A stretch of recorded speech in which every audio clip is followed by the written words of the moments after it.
Good morning, good afternoon, good evening, and welcome to another episode of Voices for Excellence. I am your host, Dr. Michael Connor, CEO and founder of the Agile Evolutionary Group and also co founder of AEG Systems. And today's guest is someone I absolutely adore. I went to my first NREA conference that was in Utah last year, and I got to sit on a panel with Dr. Melissa Sadorf.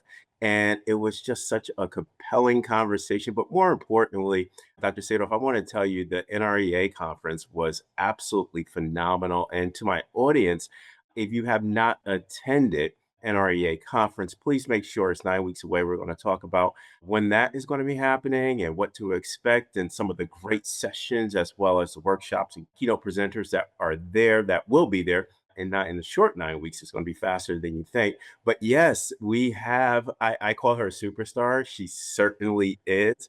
Dr. Melissa Sadorf, who is the executive director for the National Rural Education Association, known across the country as the NREA. We have her here. We're going to be unpacking everything rural as also everything education. So, Dr. Sadorf, it is so good to see you virtually. I'll see you soon in person, but Excellent. glad to have you on Voices for Excellence. Thank you so much, Michael. It is a pleasure to be here. And I'll tell you what, you are hired. You can be my PR manager anytime. Just let me know when you want to come on board because I don't know if I could have done a better pitch job for our conference. Oh man, I remember when I first started the podcast series and somebody was like, "You should just start a podcast." I'm like, "First of all, I'm not Montel Williams. I don't know anything about, really controlling an audience and controlling conversation. They're like, just have a conversation and everything." So I think I missed my calling on being a great hype man You for a might have. singer or somebody. But yeah, no, Dr. Sadorf, it is so good to have you on. I know we talked about this when we were in Utah at the NREA conference, but to be able to get this accomplished this year, your busy schedule, my busy schedule, just finding time to be able to do this, especially being a part of our back to school series right here in September. We know that schools have already started already in August, but to have this as a full kickoff, this is great. So, but I want to ask you a few questions, and it's really a Hey, geek I'm out. ready. It's really a geek, guys.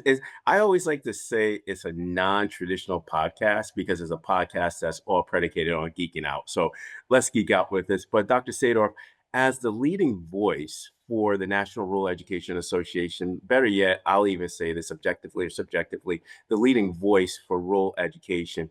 For those that do not know Dr. Melissa Sadorf, what song describes your leadership signature in the education ecosystem?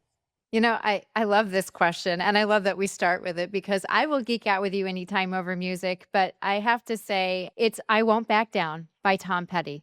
Not because leadership is about being stubborn, but because I think that rural schools who I represent really have spent a century being told to consolidate or to wait our turn or to be grateful for whatever is left over after the big systems get served. So my whole leadership signature is really about refusing that premise. I don't think that rural kids get enough visibility, and I think that Tom Petty's line about refusing to lose ground, that standing your ground on the gates of hell is honestly where a rural superintendent's Tuesday really lives. So that's my song for you.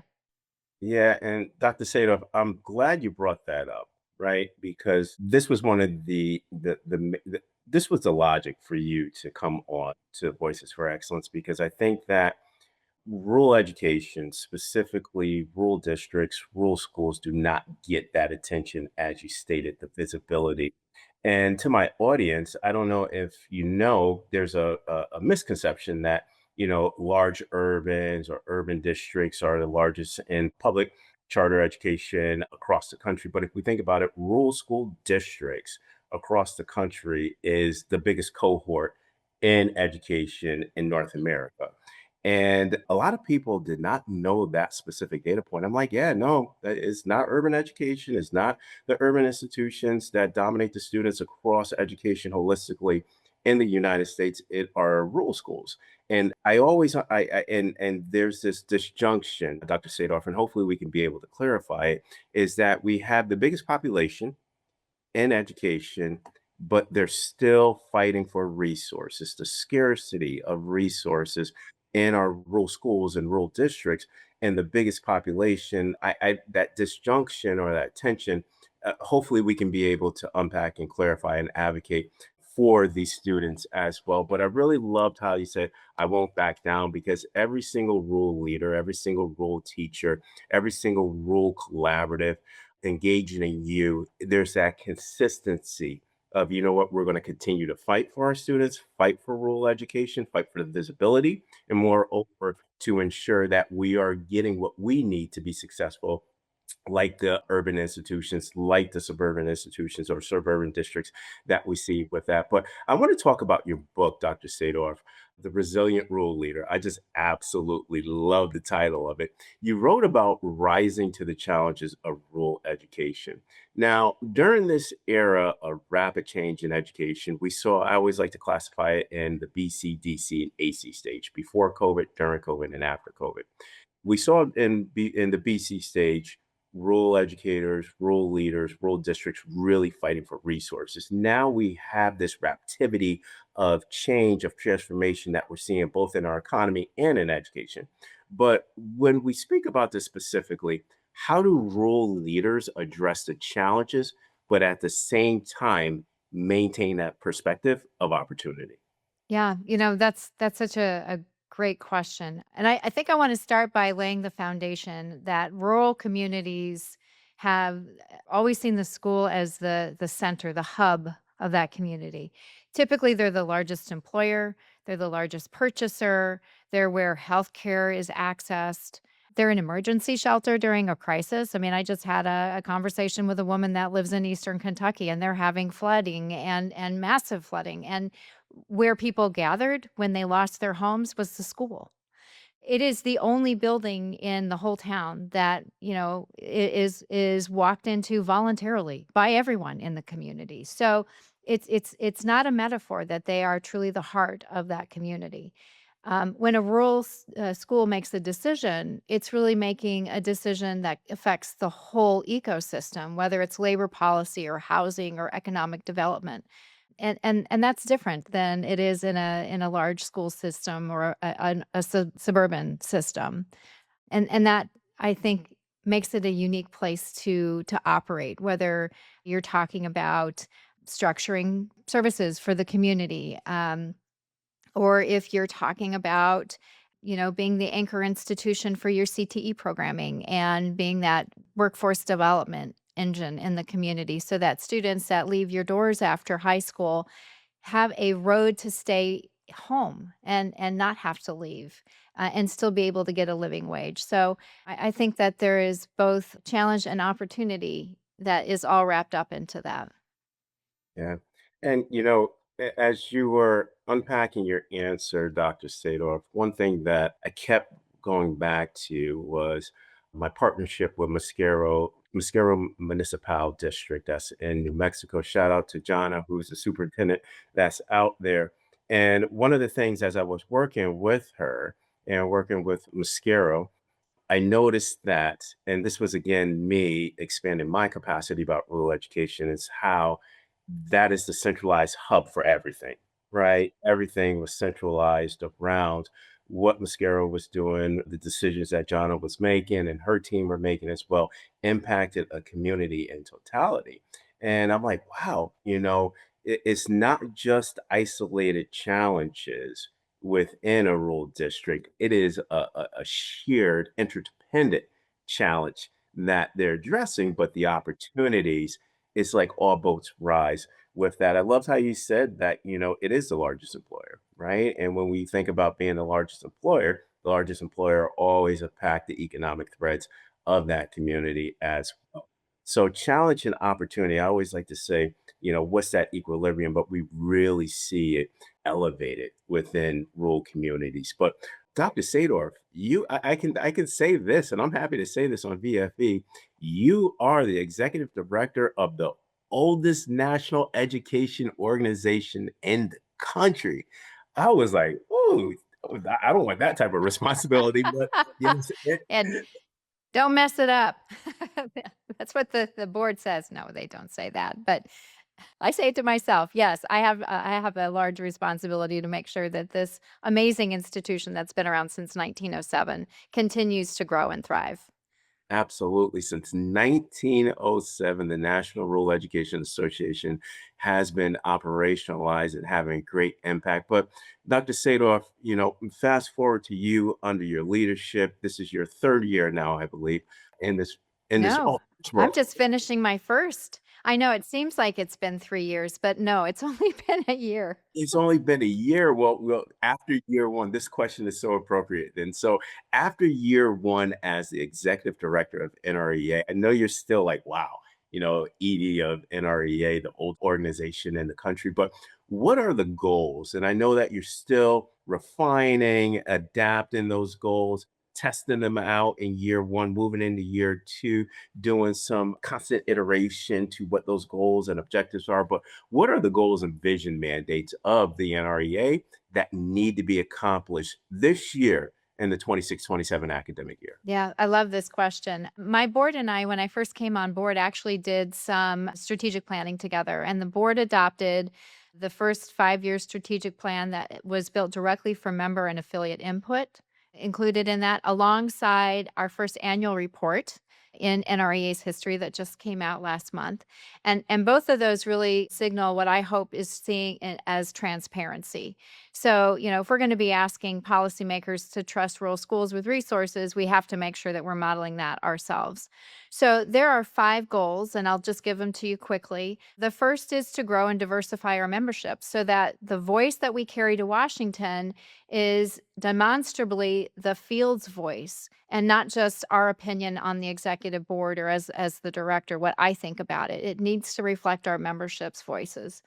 The second is to strengthen our 40 plus state affiliates. Those people are doing work within their states, boots on the ground, because rural policy is really truly made in state houses, at least as much as it is in Congress with federal work. That state level advocacy is so important, and we need to support them in what they're doing.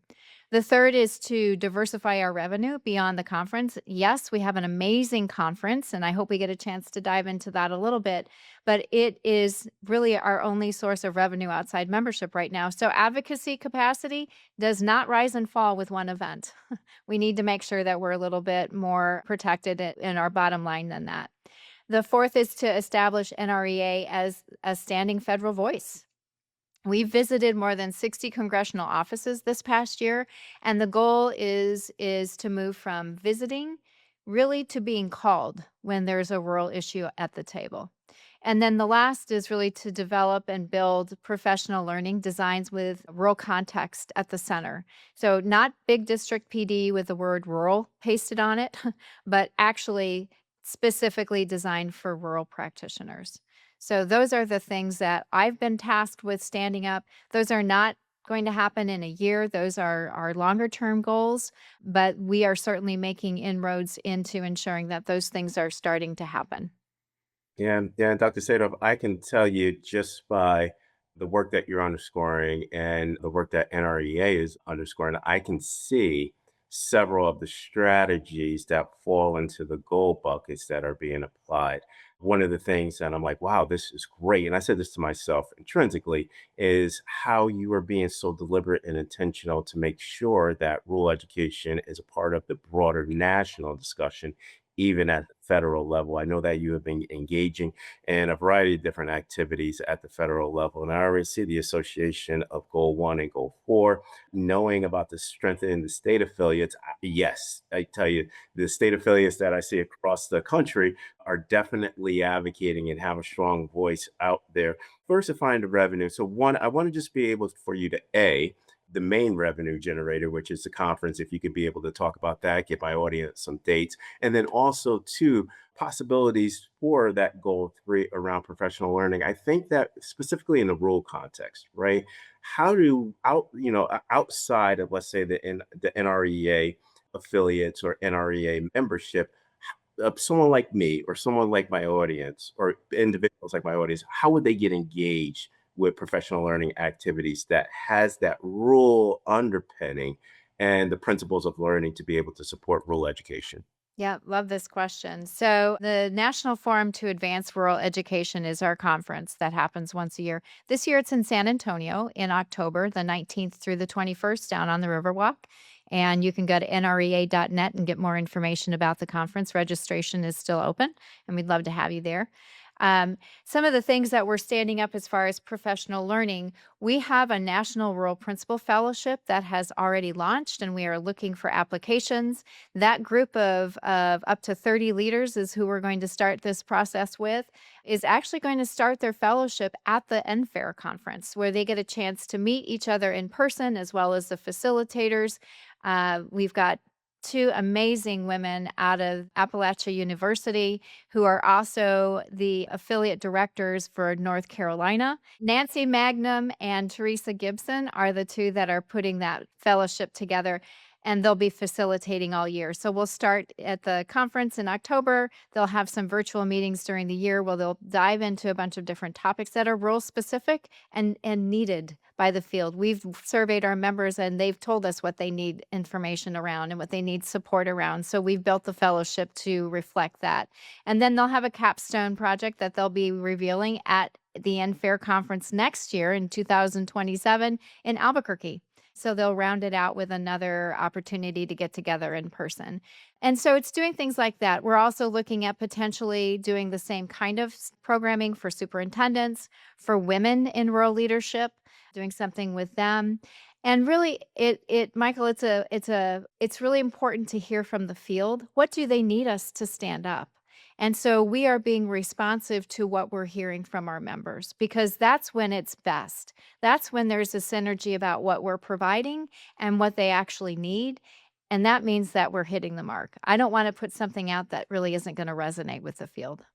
Yeah. And Dr. Sadorf, a true practitioner's mindset and the application and practice of how you're getting your information from the field, the voice, really truly taking that design thinking approach, that first principle, which is empathy, really having a true need or understanding the needs of your core constituency, understanding the needs of what I like to say your most important customers who are with the NREA, which are your leaders, your teachers, all the above, your stakeholders that represents this wonderful conglomerate. So really with that, and please support the national conference that's going to be held in San Antonio this year, the 19th to the 21st of October. And then, wow, I'm looking forward to 2028, or is right, 2027, I should say, in Albuquerque, New Mexico. So San Antonio and Albuquerque. Okay, I already got my, I already got my itinerary ready for that. But Dr. Sadorf, you've been in education for over 30 years,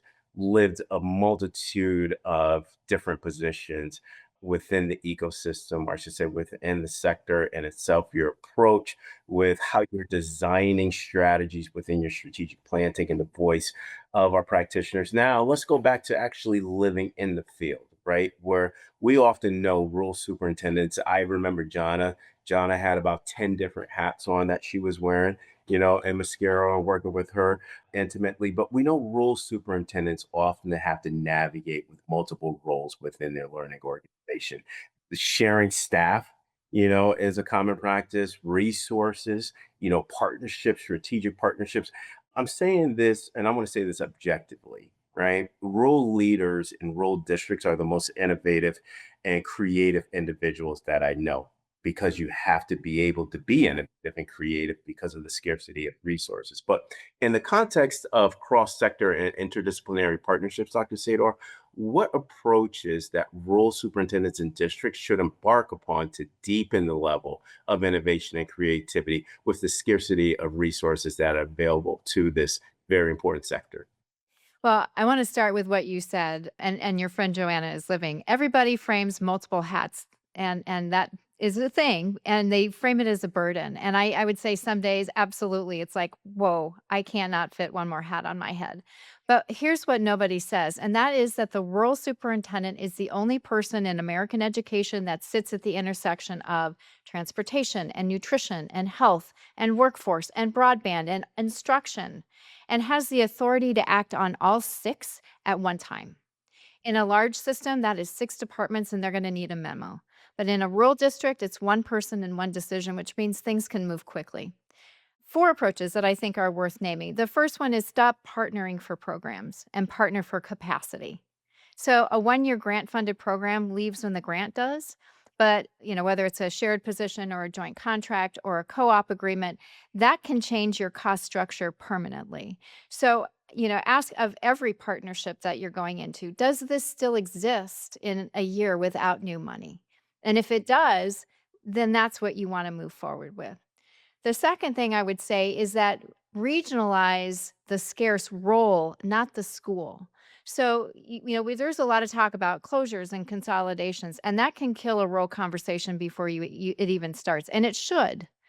But when you're sharing a special education director or a CTE instructor or grants manager across 5 districts, that's not consolidation. It's how you get a specialist in your community who you could never afford alone, right? And it keeps your town with a school and it's Friday night lights. The third approach I would recommend would be to go outside of education entirely. I think some of our strongest recent partnerships for NREA are not with education organizations. They're with the National Grange or with broadband coalitions or with health systems. And rural problems are not education problems that happen in the country. They're community problems that may potentially show up at the school first. So look outside of education for those partners. And then the last thing, Michael, is to use your proximity to employers as curriculum, not as a field trip, but the hospital or the co-op or the utility, the tribal enterprise. In a rural community, the superintendents can call the CEO directly because they have those kinds of relationships. And that's a design asset that urban districts are spending millions to try to recreate. So, that the constraint is real. But I think that those approaches are really going to be game changers if you take a look at how you can operate just a little bit differently. Yeah, and Dr. Sadorf, what I love about it is you really gave a nice, succinct answer that unpacks opportunity and challenge, right? We know that there's challenges there, but to have that direct impact, to have that, I like to say, direct hand on the multitude of different quote unquote departments that we see in urban districts, suburban districts. You're right, the acceleration process is so much faster because you're avoiding bottlenecks and the bureaucracy doesn't necessarily get in the way. I love what you said, and this resonates with me. And I want you just to unpack this just a little further. Stop partnering for programs, but partner with capacity. And I remember I was on the National American Rescue Plan Committee. And this was during the time of the pandemic where we were reviewing basically district plans on how they were going to spend the ESSER funding.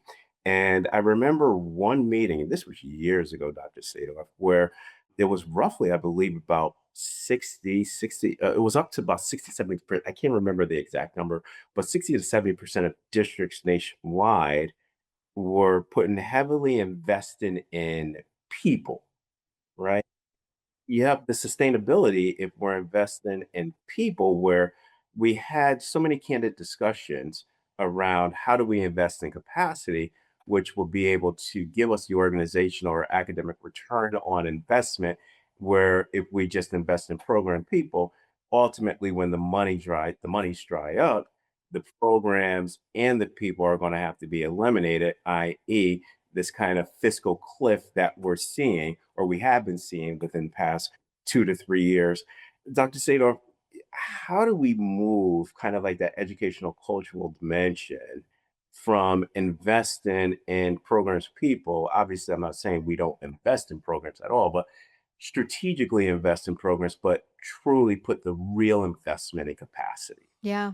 And obviously, I'm going to answer it from a rural lens, but it might have capacity building opportunity for suburban and urban. I will say that the binding constraint is rarely imagination and it's rarely willingness. It's time and it's people.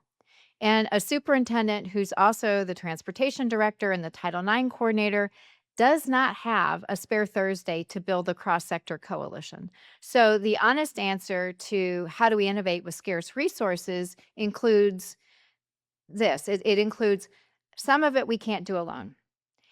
And that's exactly what associations and affiliates and regional service agencies and those other partnerships that we create exist for. So you've got to look beyond your four walls. You got to blow out those four walls and get beyond the school building and really tap into the people and the institutions and the organizations that are around you, whether they're in your community or they're in your region or they're in your state. Thinking differently and broadly about where can you build capacity for yourself so that there is sustainability at the end of the day.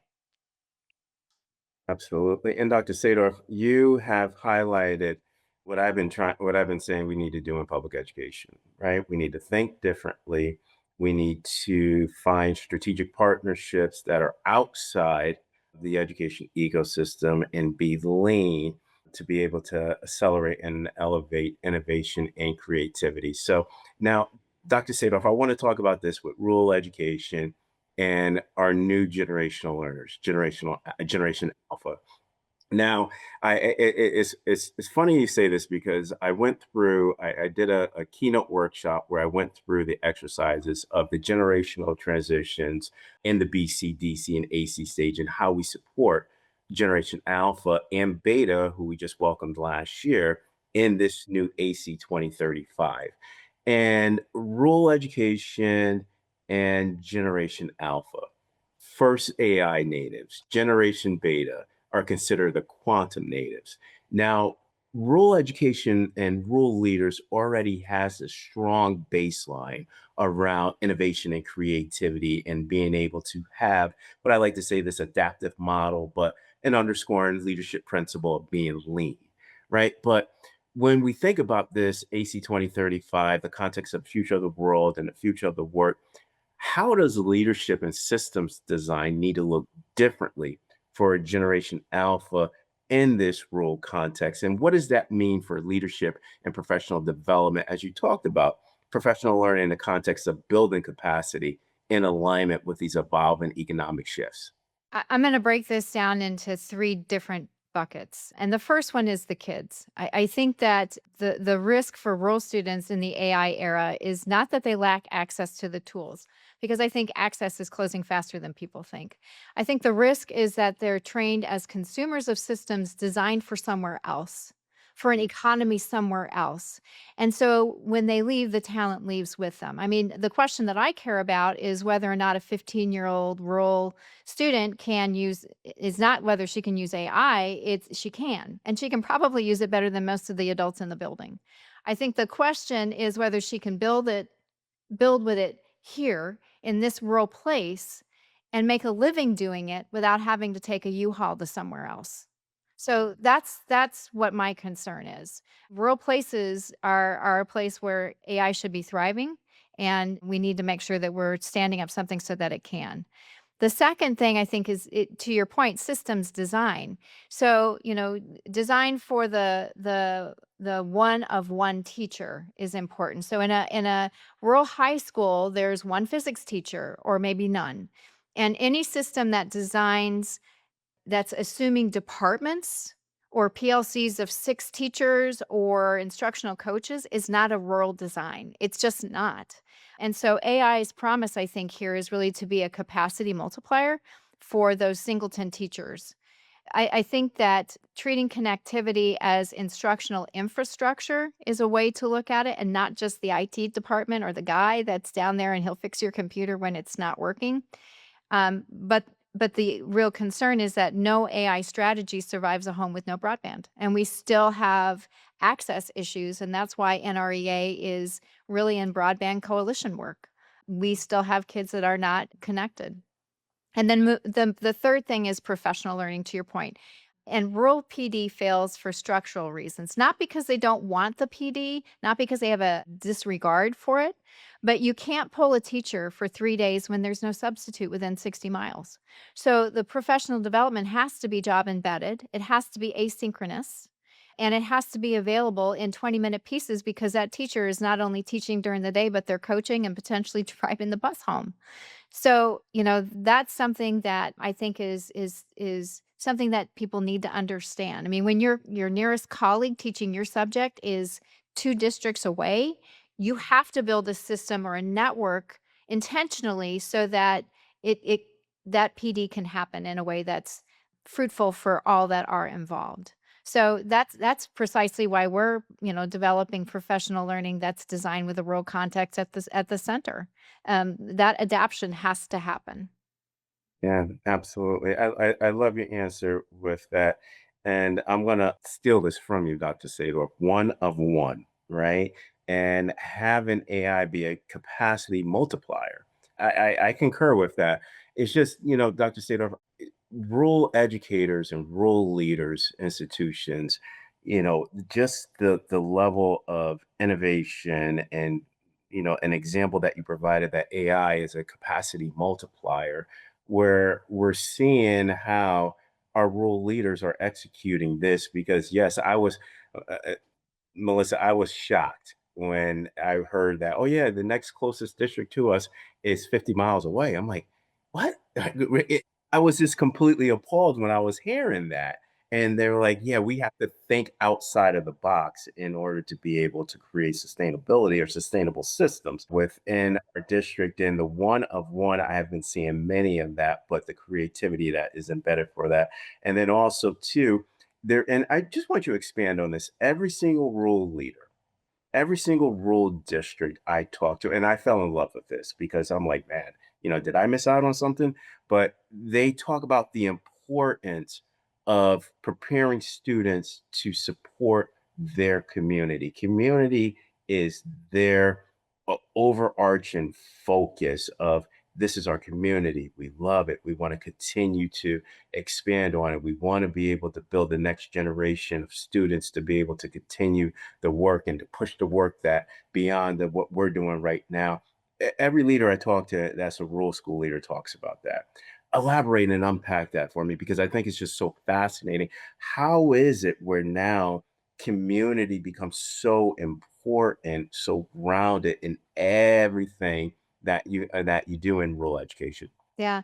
That place-based approach is something that is just an integral part of what's going on in a rural school around professional development. That centering of what the community means to the school and what the school means to the community, because you cannot separate the two. And if you tried, it's going to fail. So, ensuring that what is being put out there for professional learning or for student development it's an honest advantage really for a rural place, because we don't have necessarily the luxury of central office telling us what to adopt. People on the ground are making those calls, and they're going to make sure that whatever is being put in front of those kids is what they need. And that means that they're going to be asking for what they need. They're going to build their own expertise around what the needs of that particular building or that particular grade level is, and build the structure around it.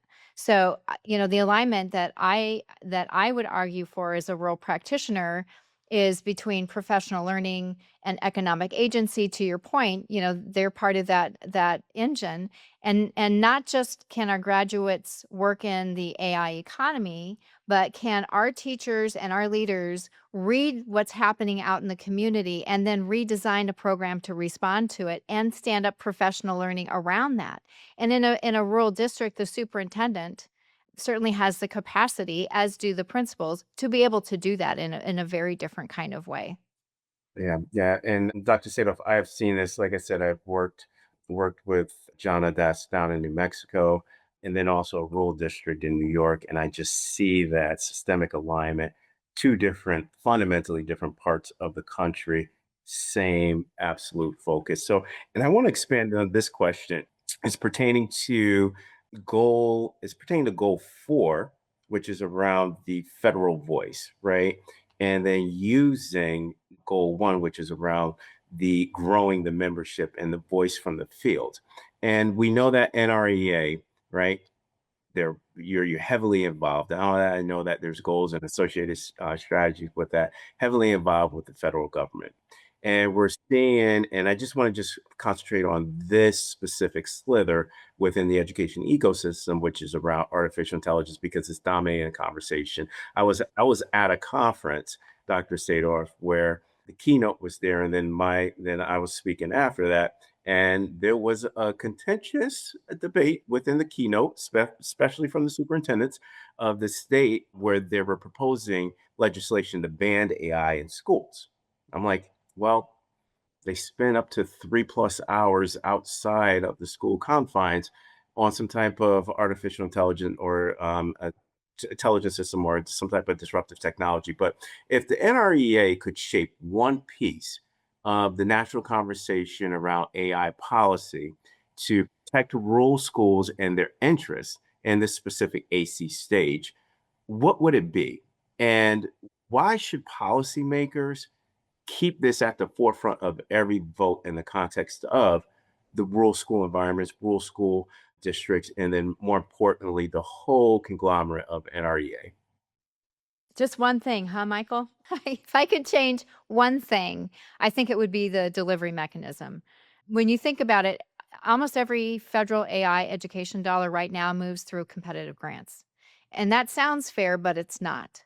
A competitive grant is a test of whether you've got a grant writer. In large districts, you do have grant offices. My members are those that have a superintendent who also is the curriculum director and is writing that application. I've done it, but they're writing that application at 9 o'clock at night after the board meeting. So the money flows to the systems that already have capacity. And then 5 years later, we hold a panel about why there's a rural AI gap that federal policy just spent 5 years creating. So the fix really, I think, is a formula-based or set-aside distribution for districts that are under a defined enrollment threshold, like 1,000 students or less, or 500 students or less, so that rural access doesn't depend on grant writing capacity. And I also think that a rural impact review on federal AI education through rulemaking, the same way that we review for other populations, is important. And it should happen before it's launched, not after. After the horse leaves the barn is not the time to do that. And connectivity is treated as a precondition of any AI mandate, and don't require what you haven't enabled. And Dr. Sador, and the reason I asked this question was because, a lot of the policy discussions that I've been engaged with at the federal level, I always say we need more. And this was because I met with you, Dr. Sadorf, met with, and, I have some great leaders that I work side by side with in rural context. And I don't hear enough of the conversation that includes rural students and rural education within the conversation. And there's a lot of people that listens to Voices for Excellence. So hopefully we get that out there. And I know a part of goal 4, you're going to continue that work and make sure that A is level set within policy, and B, moving some of the static policy practices to be more on this line, where, as you stated, formula based so that everybody has this opportunity for it. But Dr. Sadorf, this is the last question, and I'm going to try my best to hold you to 3 words. I have successfully failed for 4 consecutive seasons with every single guest on VFP, but I No pressure. I I give it a tip. Listen, I have some true disruptors that come on VFB. They don't hold 3 words. What 3 words do you want our audience today to leave with regarding the continued advancement and advocacy for rural schools in today's education climate? Yeah. Rural is ready. Rural is ready. And I want to be specific about it because ready is easy to say, and I mean something concrete by it. We're ready structurally. A district that has 400 students can redesign a graduation program or a profile in a semester. So we are very agile. And that agility, I think, is the single most valuable asset in a decade when nobody can forecast what's going on. I think we're ready economically. The AI and quantum economy has a physical footprint, and that footprint is rural. So, precision agriculture, distributed energy, autonomous logistics. I mean, you talk about data centers. This economy is built and being built in our counties, and our students should be its architects, not its landscape. And three, we're ready relationally. Trust is infrastructure. And when you know every family, adoption is a conversation instead of a change management initiative. So large systems can spend millions trying to manufacture what we already have. And we're ready because we've been proving it. Rural schools kept feeding kids when buses became delivery trucks during COVID. DC, as you say, turning parking lots into hotspots and, running school out of a gym. So when I say that rural's ready, what I'm saying is this: stop designing policy that assumes we need to be rescued and start designing policy that assumes that we're competent. And that's the whole shift. Not more sympathy, but more assumption of capacity. So we're ready. And the question is whether or not the system is ready for us. I love it, Dr. Sarah. And here's the thing, this is a first on BFE, and this is why I love rural leaders, is that 3 words, you multiplied it to be 6 words. Rural is ready structurally, economically, and relationally. Thank you, Dr. Sadorf, for coming on Voices for Excellence. Now, anybody that's in my audience that want to learn more about your work, learn more about the NREA, learn more about how to support your strategic plan, your 5-year strategic plan, and also just about the conferences and the different professional learning exercises, how would they be able to get in touch with you or someone on your team? Head to our website, nrea.net, and everything is there, including how you can get a hold of me or our team. Awesome. Dr. Sadov, it is such an honor. I know the next time I'll see you will be in, is it sunny? Yeah, it's still, yeah, Texas is sunny. Sunny San Antonio down there and definitely on the river walk. But from my heart, just thank you, Melissa, for coming on. This is Yeah, thank you, such, Michael. such an honor to have you on here. The pleasure was all mine. Thank you for the opportunity to have this discussion with you. Appreciate it.